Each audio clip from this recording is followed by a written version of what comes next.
HOEC, OIL और ONGC, ये तीनों को आप बदल बदल के दिखाते रहिए तो तीनों स्टॉक की स्टोरी बताता हूँ।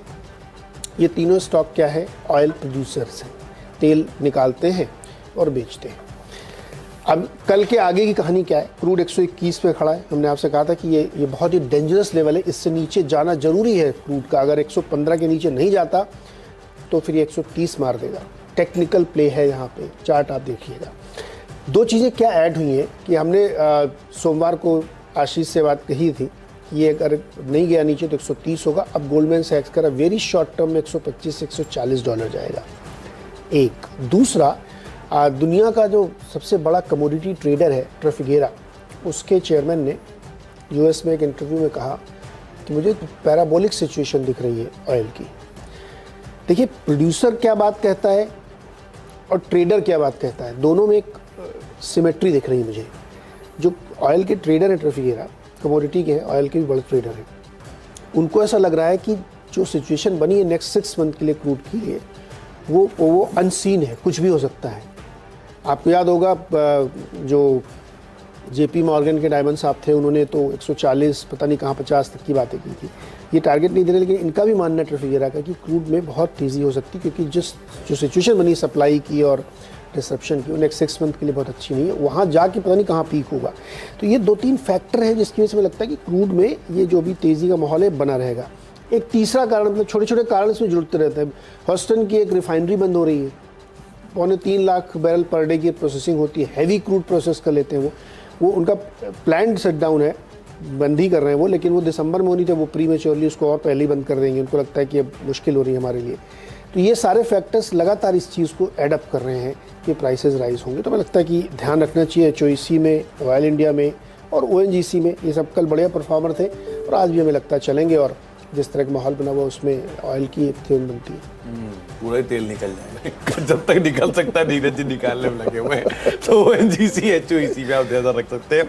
अच्छा, 2 नए नाम मैंने कल ढूंढे हैं जिन पर आप तेल मार्केट को एटलीस्ट मद्देनजर रख रहे हैं, अगर तो इन पर भी नजर रखिएगा।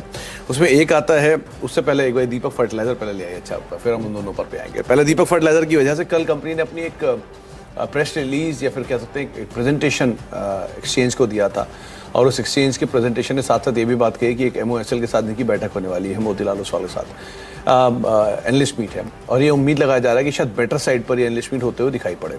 इसको अभी चुनने की वजह ये है कि शेयर ऑलरेडी ईयर हाई पर है। इस तरह के करेक्शन के बावजूद भी ये शेयर ईयर हाई पर है। जिस तरह के नंबर्स इन्होंने अपनी इन्वेस्टर मीट में दिए हैं और जिस तरह की इसकी मार्केट कैप है, उस लिहाज से लग तो नहीं रहा कि इसकी सिचुएशन इतने पे ही थमने वाली है।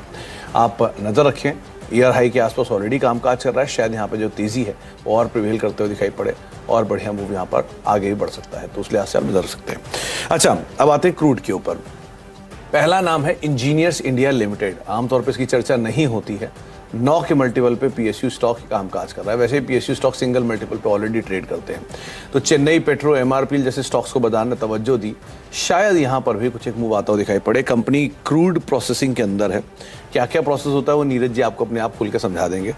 मेरी तरफ से जो चीज़ें बताई गई हैं उसमें sour oil processing, compressor stations, cryogenic recovery of natural gas liquid such as LPG, ethane and propane, ये सब तरह की प्रोसेसिंग इंजीनियर्स इंडिया लिमिटेड का एक इंजीनियरिंग डिपार्टमेंट है जो करता है। तो उस लिहाज से आप इंजीनियर्स इंडिया लिमिटेड में नजर रखिए, क्योंकि इनकी वन ऑफ द बिजनेस जो है वो इंजीनियरिंग कारोबार में है, जिसमें वो क्रूड के लिए इंजीनियरिंग करते हैं। तो वो शायद इसको एक ट्रिगर दे सकता है।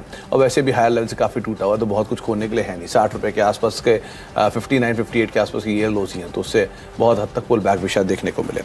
अच्छा, दूसरा नाम है लिंडे इंडिया का। इस स्टॉक को हमने आमतौर पर पिछले कोविड की सेकेंड वेव में काफ़ी चलता हुआ देखा था, लेकिन इसको भी चुनने की वजह ही कंपनी की भी एक इंजीनियरिंग डिपार्टमेंट है, डिवीज़न है, जो कि क्रूड रिलेटेड कामकाज में काफ़ी अग्रणी है।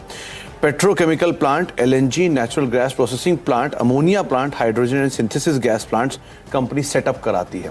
तो इस तरह के प्लांट्स और इस तरह के प्लांट्स में फर्दर एक्सपेंशन वो कंपनी के लिए एक बढ़िया ट्रिगर बन के शायद सामने आ सकता है। कंपनी ये कारोबार के अंदर भी कामकाज करती है अदर देन ऑक्सीजन या इंडस्ट्रियल गैसेस के अलावा। तो आप मल्टीनेशनल जाइंट है, वो डीलिस्टिंग का कैंडिडेट है। बीओसी इंडिया की एक अनसक्सेसफुल पहले डीलिस्टिंग हो चुकी है, दोबारा शायद डीलिस्टिंग की बातचीत हो, वो तो एक ट्रिगर हमेशा बना ही रहेगा। लेकिन लिंडे इंडिया के ऊपर भी आप क्रूड रिलेटेड अगर कोई कंपनी ढूंढ रहे हैं तो EIL और लिंडे इंडिया, इन दो के कामकाज के ऊपर भी आप नजर रखें। ये भी कुछ हद तक अपनी एक सब्सिडरी के जरिए इस कारोबार में काफी अग्रणी है। Let's bring Bharti. ये पॉइंट हम पहले सुबह मॉर्निंग में भी काफी डिस्कस कर चुके हैं कि हिस्टोरिकली यदि आप सिर्फ कोविड कालों को हटा दें तो 2019 ऑनवर्ड्स भारतीय एयरटेल का अपने 200 EMA से काफी स्ट्रांग कोरिलेशन रहा है। उसको होल्ड करता है डिसाइसिवली, उसके नीचे एक दो सेशन से ज्यादा टिकता नहीं है। आज का ये स्ट्रांग मूव, आज के वॉल्यूम्स, 200 EMA को फिर रिगेन करना, स्ट्रांग बॉडी क्रिएट होना, क्या कन्विक्शन आ रहा है आपको, या फिर ट्रेड से ज्यादा एक वैल्यू बैंक नजर आ रही है क्या आपको इस प्राइस में? देखिए, जगह बहुत अच्छी है क्योंकि स्टॉक ने, जैसा आपने पहले ही मेंशन किया कि 200 मूविंग एवरेज के आसपास लगातार स्टॉक ने सपोर्ट किया है काफी सालों से, तो जगह काफी अच्छी है। लेकिन देखिए, कॉन्फिडेंस तब आएगा जब स्टॉक अपनी 20 मूविंग एवरेज को ब्रेक करेगा, उसके ऊपर की क्लोजिंग देगा। तो एग्रेसिव होकर खरीदारी करेंगे तो 700 रुपए के ऊपर ही करेंगे, उससे पहले नहीं करेंगे। लेकिन अगर लॉन्ग पोजीशन है तो मेरे हिसाब से बिल्कुल बने रहिए 674 के स्टॉप लॉस के साथ। ओके, 674 के स्टॉप लॉस के साथ, ट्रेलिंग स्टॉप लॉस के साथ अपनी पोजीशंस पे आप कमिटेड रह सकते हैं। आज का जो दिल जीतने वाला स्टॉक है वो है TVS मोटर्स। यकीन मानिए 343, आई मीन ठीक, हम आपको याद होगा इससे पहले बात भी करते हुए आए हैं कि एक प्रोडक्ट लॉन्चेस जिस प्रकार से लाइंड अप थे M&M के, बहुत स्ट्रांग स्टॉक है, अपने हिस्टोरिकल हाइज को रीगेन कर रहा है, फिर क्रॉस कर रहा है, फिर ऑल टाइम हाई क्रिएट कर दिया, and same is the case with TVS motor. और टू सेगमेंट में सबसे स्ट्रांग, और फंड रेस की खबर के बाद अगर आप देखें इसमें कितना स्ट्रांग मूव आया है, 742, आई थिंक ये इसका थर्ड या फोर्थ अगर आप देखें बेस्ट क्लोज होगा।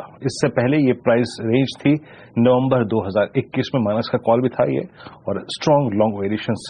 ये भारती साहब, ये 750 की कॉल, 760 की कॉल लेनी कैसी रहेगी, इसमें कैरी करनी? TVS मोटर्स काफी अच्छा दिख रहा है, और जिस हिसाब से और जिस प्राइस पे मानस जी ने भी उसे अप्रोच किया था वो काफी अट्रैक्टिव था। 760 की कॉल जो 18 रुपए करीब चल रही है अभी, उसमें एक पोजीशन बनाई जा सकती है।